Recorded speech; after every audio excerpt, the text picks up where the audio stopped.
আসসালামু আলাইকুম ওয়া রাহমাতুল্লাহি ওয়া বারাকাতুহু।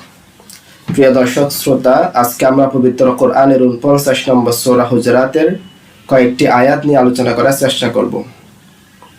এই সূরাটি আমাদের দৈনন্দিন জীবনের এমন কিছু বিহেভিয়ার নিয়ে আলোচনা করা হয়েছে এই সূরার মধ্যে, যেগুলো হামাশায় আমাদের সাধারণত ঘটে থাকে। এই সূরা যদি আমরা ফলো করি, এই সূরার যে লেসনসগুলো আছে সেগুলো যদি আমরা প্র্যাকটিক্যালি আমাদের দৈনন্দিন জীবনে আমরা যদি অ্যাপ্লাই করি, তাহলে আমাদের অনেক কিছু শুধরে যাবে এবং সমাজ ইনশাল্লাহ আরও অনেক সুন্দর হবে। চলুন আমরা কথা না বাড়িয়ে সরাসরি মহাগ্রন্থ আল কোরআন থেকে শুরু করি। আল্লাহ সুবহানাহু ওয়া তাআলা সূরা হুজরাতের 12 নম্বর আয়াতের মধ্যে উল্লেখ করেন, আউযু বিল্লাহি মিনাশ শাইতানির রাজীম, বিসমিল্লাহির রহমানির রহিম। يا أيها الذين آمنوا اجتنبوا كثيرا من الظن إن بعض الظن إثم ولا تجسسوا ولا يغتب بعضكم بعضا أيحب أحدكم أن يأكل لحم أخيه ميتا فكرهتموه واتقوا الله إن الله تواب رحيم صدق الله العظيم। আল্লাহ সুবহানাহু ওয়া তাআলা পবিত্র কোরআনের এই সূরার মধ্যে, এই আয়াতের মধ্যে একটি খুবই গুরুত্বপূর্ণ দিক নির্দেশনা আমাদেরকে দান করেছেন। আমরা প্রথমে আয়াতটির সাবলীল অনুবাদের দিকে যদি লক্ষ্য করি, সেখানে দেখতে পাই আল্লাহ তাআলা বলেন, ইয়া আইয়ুহাল্লাযীনা আমানু, হে ঈমানদারগণ, ও হে যারা ঈমান এনেছো। আল্লাহ সুবহানাহু ওয়া তাআলা সমস্ত মানব জাতির মধ্যে যারা ঈমানদার, আল্লাহ তাআলাকে বিশ্বাস করে, আখিরাতকে বিশ্বাস করে, আল্লাহ তাআলাকে মানার চেষ্টা করে, তাদেরকে একটি গাইডলাইন দিচ্ছেন।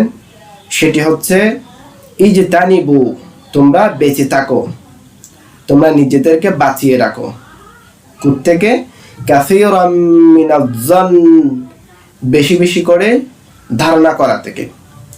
আমরা অনেক সময় অনেক মানুষ সম্পর্কে না জেনে অনেক কিছু ধারণা করে বসে থাকি, এমনকি ধারণার বশবর্তী হয়ে আমরা অনেক ডিসিশনও নিয়ে থাকি, যেগুলো পরবর্তীতে ভুল প্রমাণিত হয় এবং সে কারণে অনেকের ক্ষতি হয়, এমনকি নিজেকে অনেক পরিস্থিতিতে লজ্জিত হতে হয়। আল্লাহ সুবহানাহু ওয়া তাআলা এই জন্য আমাদেরকে, আমরা যারা ঈমানদার, আল্লাহ তাআলাকে বিশ্বাস করি, তাদেরকে বলছেন, হে ঈমানদারগণ, তোমরা বেশি বেশি করে কুধারণা থেকে, মানুষ না জেনে মানুষ সম্পর্কে কোনো কিছু ধারণা করা থেকে বেঁচে থাকো। কারণ ইন্না বা'দায-যন্নি ইসমুম ওয়ালা তাজাসসু ওয়ালা ইয়াগতাব বা'দুকুম বা'দা। আল্লাহ তাআলা বলেন, নিশ্চয় কিছু কিছু ধারণা ভুল হয়ে থাকে, কিছু কিছু ধারণা রং হয়ে থাকে। তা আমরা যদি কোনো মানুষ সম্পর্কে এমন একটা ধারণা করে থাকি যেটা বাস্তবে এরকম নয়, তবে সেটা গুনাহের কাজ। এই জন্য আল্লাহ তাআলা বলছেন, নিশ্চয় কিছু ধারণা গুনাহের কাজ।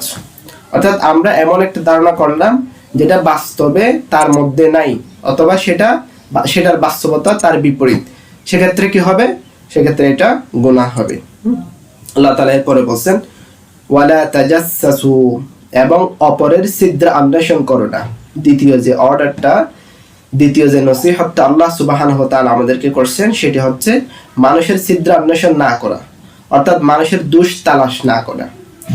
হযরত আলী রাদিয়াল্লাহু তাআলা আনহু একটা বিখ্যাত উক্তি আছে, তিনি বলেছিলেন যে পৃথিবীর সবচেয়ে কঠিন কাজ হচ্ছে নিজের দোষ তালাশ করা, আর পৃথিবীর সবচেয়ে সহজ কাজ হচ্ছে অপরের দোষ তালাশ করা। তাহলে আল্লাহ সুবহানাহু ওয়া তাআলা এখানে আমাদেরকে শুধু অপরের পিছনে পড়ে থাকা, অপরের দোষ ত্রুটি বর্ণনা করা, অপরের দোষ খুঁজে বের করা, এই কাজটা খুবই নিন্দিত এবং খুবই গর্হিত কাজ। এটা না করার জন্য আল্লাহ সুবহানাহু ওয়া তাআলা আমাদেরকে স্ট্রিক্টলি অর্ডার করতেছেন। এর পরবর্তী যে গাইডলাইনটা, যে নির্দেশটা আসতেছে, সেটা আমাদের সমাজে বর্তমানে একটা মহামারীর মতো ছড়িয়ে পড়েছে। সেটা হচ্ছে ওয়ালা ইয়াগতাব বা'দুকুম বা'দা। আল্লাহ তাআলা বলছেন, এবং তোমরা একে অপরের গীবত করবে না। গীবত কি জিনিস সেটা আমরা জানি, সেটা হচ্ছে কোনো মানুষের অনুপস্থিতিতে তার খারাপ বিষয় চর্চা করা, অপরকে সেটা তুলে ধরা, যে অপরের কাছে সেটা বর্ণনা করা, এই কাজটা সমাজের যে দৃশ্যপট আছে সেটা পুরোটাই পাল্টে দিতে পারে। সমাজের মধ্যে গীবতকারী যত বাড়বে, ওই সমাজের স্থিতিশীলতা তত দ্রুত নষ্ট হয়ে যাবে এবং ওই সমাজের মধ্যে দ্বন্দ্ব, কলহ, বিগ্রহ এগুলো খুব সহজে ছড়িয়ে পড়বে। গীবত খুবই মারাত্মক একটা বেদি।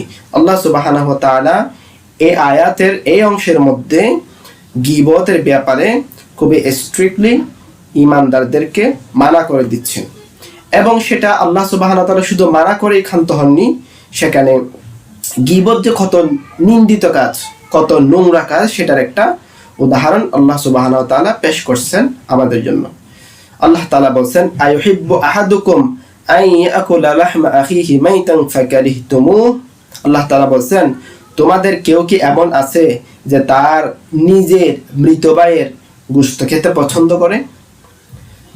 একটু কল্পনা করুন যে আমার নিজের ভাই, ও যদি ইন্তেকাল করে, তার লাশ যদি আমার সামনে পড়ে থাকে, একজন মানুষ হিসেবে কিভাবে নিজের মরা ভাইয়ের গোশত খেতে পারে?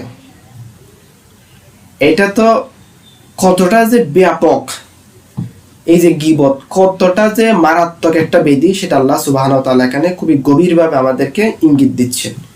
এটা খুবই কল্পনাপ্রসূত একটা বিষয়। আমরা যদি এটা কল্পনার গভীরে যাই, তাহলে আসলে বুঝতে পারবো যে গীবত কতটা মারাত্মক বেদি হতে পারে। তাহলে আল্লাহ সুবহানাহু ওয়া তাআলা এখানে গীবত করাকে নিজের মরা ভাইয়ের মাংস খাওয়ার সাথে তুলনা করলেন। অর্থাৎ আমরা যখন কোনো মানুষের গীবত করব, আমরা তো তাকে যেন শেষ করে দিলাম।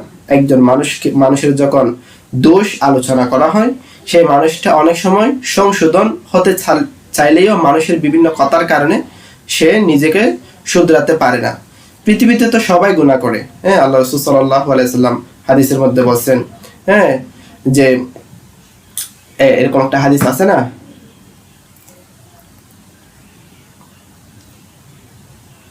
কুল্লু বানি আদম খাত্তাউন ওয়া খায়রুল খাত্তাইন আত-তাওয়াবুন। তোমাদের মধ্যে যারা বনি আদমের সবাই হচ্ছে কি গুনাহগার। এখানে গুনাহগারদের মধ্যে সবচেয়ে উত্তম গুনাহগার হচ্ছে সে যে বেশি বেশি করে তওবা করে। অর্থাৎ মানুষের ভুল ত্রুটি হওয়া এটা স্বাভাবিক, কিন্তু মানুষকে সংশোধনের পথে হাঁটতে হয়। কিন্তু একজন মানুষের যখন গীবত বেশি করে করা হয়, ওই মানুষটা ওই সমাজের মধ্যে যদি নিজেকে আবার ভালো মানুষের অবস্থানে নিয়ে আসতে চাই, নিজের দোষ ত্রুটি থেকে যদি নিজেকে রক্ষা করতে চাই, সেক্ষেত্রে সেটা অনেক সময় কঠিন হয়ে যায়। তো আল্লাহ সুবহানাহু ওয়া তাআলা বলছেন, ওয়াত্তাকুল্লাহ, তোমরা আল্লাহ তাআলাকে ভয় করো। এই যে তোমরা কাজগুলো করতেছো, মানুষ সম্পর্কে কুধারণা করা, মানুষের ছিদ্র অন্বেষণ করা, গীবত করা, এগুলোর ব্যাপারে আল্লাহ তাআলাকে তোমরা ভয় করো। ইন্নাল্লাহা তাওয়াবুর রহিম, আল্লাহ তাআলা তওবা কবুলকারী এবং পরম দয়ালু। আমাদের যদি ভুল হয়ে যায়, তাহলে আমরা কি করব? আমরা আল্লাহ তাআলার কাছে তওবা করব, ইস্তেগফার করব। আল্লাহ তাআলা তিনি তার কৃপা দয়া দিয়ে আমাদেরকে ক্ষমা করবেন। এর পরবর্তী যে আয়াতটা আসছে আমাদের সামনে, 13 নম্বর আয়াত, এখানে আরেকটা খুবই গুরুত্বপূর্ণ বিষয় উল্লেখ করা হয়েছে, বিশেষ করে মানুষের যে মর্যাদার মানদণ্ড। আজকে আমরা সমাজের মধ্যে মানুষের মর্যাদার মানদণ্ড তৈরি করছি, সম্পদ, তারপরে টাকা পয়সা বা সন্তান সন্ততির প্রাচুর্য, সৌন্দর্য, বংশমর্যাদা, এইসব কিছু। কে চৌধুরী বংশ, কে মিয়ার বংশ, সিদ্ধার বংশ, বিভিন্নভাবে আমরা ক্যাটাগরাইজ করে থাকি যে একজন মানুষ আরেকজন মানুষ থেকে কিভাবে প্রাধান্য পাবে। সেটার যে বিভিন্ন ক্যাটাগরিগুলো আছে, প্যারামিটারগুলো আছে, সেগুলো আসলে ভুল প্যারামিটার, ভুল স্কেল। আল্লাহ সুবহানাহু ওয়া তাআলা এখানে একজন মানুষ আরেকজন মানুষের চেয়ে কিভাবে বেটার হতে পারে, কিভাবে সম্মানিত হতে পারে, সেটা একটা মানদণ্ড এখানে উল্লেখ করছেন। তাহলে আমরা দেখি আল্লাহ তাআলা কি বলছেন। আউযু বিল্লাহি মিনাশ শাইতানির রাজীম। ইয়া আইয়ুহান নাস, হে মানব মণ্ডলী। তাহলে প্রথম আয়াতটা ঈমানদারদেরকে বিশেষভাবে বলা হয়েছিল, আর এই আয়াতটা ব্যাপকভাবে সমস্ত মানুষদের নসিহতের জন্য আল্লাহ তাআলা বলছেন। কারণ আমরা সবাই জানি পবিত্র কোরআন শুধু মুসলমানদের ধর্মীয় গ্রন্থ নয়, বরং এটা পুরা মানব জাতির পথপ্রদর্শক হিসেবে আল্লাহ তাআলা নাজিল করছেন। সুতরাং এখানে আল্লাহ তাআলা সমস্ত মানুষকে উদ্দেশ্য করে বলছেন, ইয়া আইয়ুহান নাস, হে মানব মণ্ডলী। ইন্না খলাকনাকুম মিন যাকারিন ওয়া উনসা, নিশ্চয় আমি তোমাদের সবাইকে একজন পুরুষ এবং একজন মহিলা অর্থাৎ হযরত আদম এবং হাওয়া আলাইহিস সালাম থেকে সৃষ্টি করেছি। তাহলে আমরা বর্তমানে যে বংশের হয় না কেন, যেই ধর্ম অবলম্বন করি না কেন, বা যেই পেশায় অবলম্বন করি না কেন, আমাদের বাড়ি হোক আমেরিকা, বাংলাদেশ, ইন্ডিয়া, যেখানেই হোক না কেন, আল্লাহ সুবহানাহু ওয়া তাআলা আমাদেরকে বলছেন আমাদের সবার উৎস, আমাদের সবার অরিজিন এক জায়গা থেকে আসছে। সেটা হচ্ছে আমাদের বাপ হযরত আদম এবং আমাদের মা হাওয়া আলাইহিস সালাতু ওয়াস সালাম থেকে।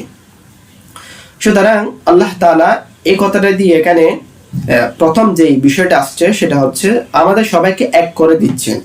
অর্থাৎ মানুষের মধ্যে স্বাভাবিকভাবে বলতে গেলে কালো সুন্দর বংশ পরম্পরা, বংশমর্যাদা, সোশ্যাল স্ট্যাটাস, এগুলোর কারণে কোনো মানুষের মধ্যে আসলে কি হয় না, সম্মানের দিক দিয়ে তারতম্য হয় না, কারণ সমস্ত মানুষের মূল উৎস হচ্ছে এক জায়গা থেকে আসছে।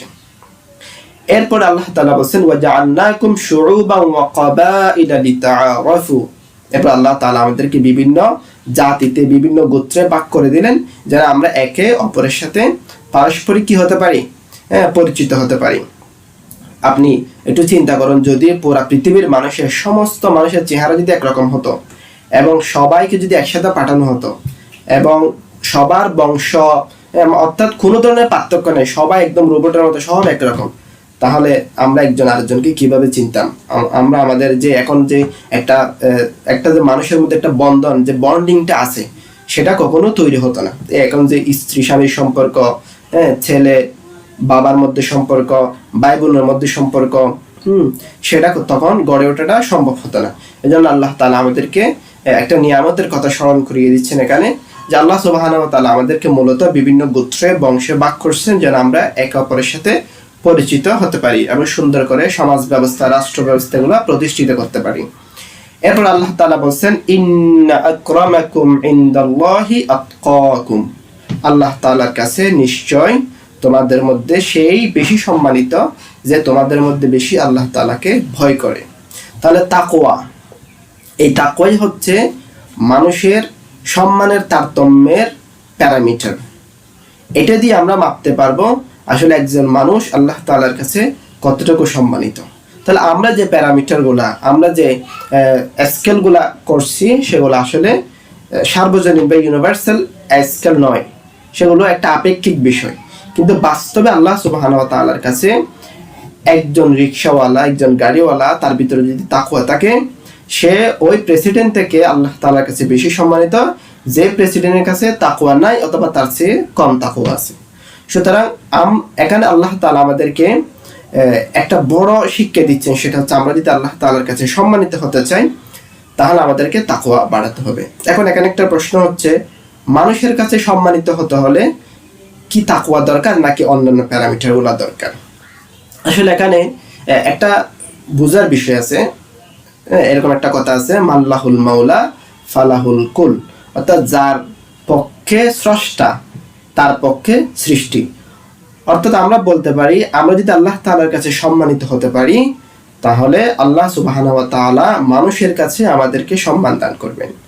যেমন একটি হাদিসের মধ্যে আসছে, আল্লাহ সুবহানাহু ওয়া তাআলা যখন কোনো মানুষকে ভালোবাসেন তখন জিবরাইল আলাইহিস সালাতু ওয়াস সালামকে ডাকেন, তাকে ডেকে বলেন ইন্নী উহিব্বু ফুলান ফাহিব্বা, আমি অমুক ব্যক্তিকে খুবই ভালোবাসি, সুতরাং তুমিও তাকে ভালোবাসো। এবং জিবরাইল আলাইহিস সালাতু ওয়াস সালাম তাকে ভালোবাসতে শুরু করে এবং জিবরাইল আলাইহিস সালাতু ওয়াস সালাম আসমানের যে ফেরেশতাগুলো আছে সবাইকে একত্রিত করে তাদেরকে বলে যে দেখো আল্লাহ সুবহানাহু ওয়া তাআলা অমুক ব্যক্তিকে ভালোবাসে, সুতরাং তোমরাও তাকে ভালোবাসতে শুরু করো। এরপর তারা ওই মানুষটাকে ভালোবাসতে শুরু করে। পরবর্তীতে জমিনের মধ্যে, পৃথিবীর মধ্যে যারা আছে, যত মাখলুকাত আছে, সবার অন্তরে আল্লাহ তাআলা ওই মানুষের জন্য ভালোবাসা পয়দা করে দেন। এটা কোরআন শরীফের আরেকটা আয়াতের মধ্যে আল্লাহ তাআলা এভাবে উল্লেখ করেছেন যে যারা ঈমান আনবে এবং ভালো কাজ করবে আল্লাহ তাআলা কি করবেন, সায়াজআলু লাহুমুর রহমানু ওয়াদ্দা, ওয়াদ্দা মানে হচ্ছে ওয়াদুদ থেকে আসছে, অর্থাৎ সেটা হচ্ছে তার অন্তরের মধ্যে, অর্থাৎ যে ব্যক্তি তাকওয়াবান, ঈমান আমল ঠিক করবে, তার জন্য সমস্ত সৃষ্টির অন্তরে, বিশেষ করে মানুষের অন্তরের মধ্যে আল্লাহ তাআলা স্নেহ, প্রীতি, ভালোবাসা সৃষ্টি করে দিবেন। তাহলে আমরা বুঝতে পারলাম, আমরা যদি তাকওয়ার মাধ্যমে আল্লাহ তাআলার কাছে সম্মানিত হতে পারি, তাহলে পুরা পৃথিবীর কাছেও সম্মানিত হতে পারবো। সহজ কথায়, আল্লাহ এবং সৃষ্টির কাছে আমরা যদি সমানভাবে সমাদৃত হতে চাই, সমানভাবে সম্মানিত হতে চাই, তাহলে আমাদের যে জিনিসটা সবচেয়ে বেশি দরকার সেটা হচ্ছে তাকওয়া। তাকওয়াই দুইজন মানুষকে তারতম্য করতে পারে। তাকওয়া ব্যতীত অন্যান্য যে বিষয়গুলো আছে সেগুলা খুবই সাময়িক এবং অস্থায়ী। সুতরাং আমরা চেষ্টা করব তাকওয়া অর্জনের মাধ্যমে আল্লাহ তাআলার কাছে সম্মানিত হওয়ার এবং মানুষের কাছে গ্রহণযোগ্যতা অর্জন করার। এরপর আল্লাহ তাআলা বলছেন, ইন্নাল্লাহা আলিমুন খবীর, নিশ্চয় আল্লাহ তাআলা সব জানেন, সব কিছু সম্পর্কে পরিপূর্ণ খবর রাখেন। তাহলে কে কতটুকু তাকওয়াবান, কার অন্তরে কতটুকু তাকওয়া আছে, এই সব কিছু আল্লাহ তাআলার কাছে পরিপূর্ণ হিসাব আছে। তাকওয়ার ব্যাপারে আমরা আরেকটা কথা বলতে পারি, সেটা হচ্ছে তাকওয়ার স্থান হচ্ছে কলব। তাকওয়ার স্থান কলব। এটা বাহ্যিকভাবে প্রকাশ পায়, ঠিক আছে, কিন্তু আসল তাকওয়ার স্থান হচ্ছে কলব। একজন মানুষের অন্তরের মধ্যে যদি তাকওয়া না থাকে, সে বাহ্যিকভাবে যত সুন্দর কাজ করুক না কেন, তাহলে তার কাজগুলা ইখলাস না থাকার কারণে আল্লাহ তাআলার কাছে কবুল হবে না। এখন আমরা দেখব অন্তরের বিষয়ে আল্লাহ রাসূল সাল্লাল্লাহু আলাইহি সাল্লাম কি বলছেন। অন্তরের ব্যাপারে আল্লাহ রাসূল সাল্লাল্লাহু আলাইহি সাল্লাম বলছেন যে, ইন্না ফি জাসাদিকুম লামুযগা, নিশ্চয় তোমাদের শরীরের মধ্যে একটি মাংসের টুকরা আছে। ইযা সলুহাত সলুহাল জাসাদু কুল্লু ওয়া ইযা ফাসাদাত ফাসাদাল জাসাদু কুল্লু। এই যে শরীরের ভিতরে যে মাংসটা আছে, সেই মাংসটা যদি পরিশুদ্ধ হয়ে যায়, তোমাদের পুরা জীবনটাই সুন্দর হয়ে যাবে, শুদ্ধ হয়ে যাবে। আর সেটা যদি নষ্ট হয়ে যায়, তাহলে তোমাদের পুরা জীবনটাই নষ্ট হয়ে যাবে। আলা ওয়াহিয়াল কলব, সেটা হচ্ছে কলব। তাহলে এই কলবের ভিতরে যে তাকওয়া অবস্থান করে, সেই তাকওয়াটাই হচ্ছে একজন ইমানদারের আসল সম্পদ। এবং তাকওয়াবানদেরকে আল্লাহ তাআলা বিভিন্ন ধরনের পুরস্কারে পুরস্কৃত ভূষিত করবেন। যেমন শুধু আখিরাতে নয়, দুনিয়ার মধ্যেও আল্লাহ তাআলা তাকওয়াবানদেরকে কি করবেন? আল্লাহ তাআলা বলছেন, ওয়া মান ইয়াত্তাকিল্লাহা ইয়াজআল লাহু মাখরাজা ওয়া ইয়ারযুকুহু মিন হাইথু লা ইয়াহতাসিব। যারা আল্লাহ তাআলাকে ভয় করে এই পৃথিবীতে চলবে, আল্লাহ তাআলা তাদের জীবনের যত ধরনের প্রবলেম আসবে, সব প্রবলেমের মধ্যে কোনো না কোনো সলিউশন বের করে দিবেন এবং তাদেরকে এমন জায়গা থেকে, এমন অজানা সোর্স থেকে রিজিক দান করবেন যে সেখান থেকে রিজিক আসার কল্পনা সে নিজেও করেনি। সুতরাং আমরা যদি রিজিকের কথা বলি, আমরা যদি সম্মানের কথা বলি, সব দিক দিয়ে আমাদেরকে তাকওয়া অবলম্বন করতে হবে। এবং এই তাকওয়া অবলম্বনের ক্ষেত্রে অনেক কিছু বাধা আছে। বিশেষ করে আজকে আমরা 3টা বাধা দেখলাম। এই যে এর উপরের আয়াতের মধ্যে 12 নম্বর আয়াতের মধ্যে একটা হচ্ছে মানুষ সম্পর্কে কুধারণা করা, এটা তাকওয়ার পরিপন্থী।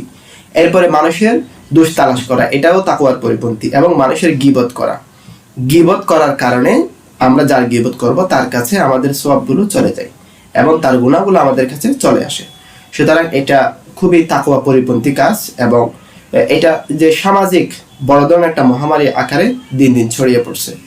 তো আল্লাহ তাআলার কাছে দোয়া করি, আল্লাহ তাআলা আমাকে আপনাদেরকে সবাইকে তাকওয়াবান হওয়ার তৌফিক দান করুন। ওয়া মা আলাইনা ইল্লাল বালাগ। আসসালামু আলাইকুম ওয়া রাহমাতুল্লাহ।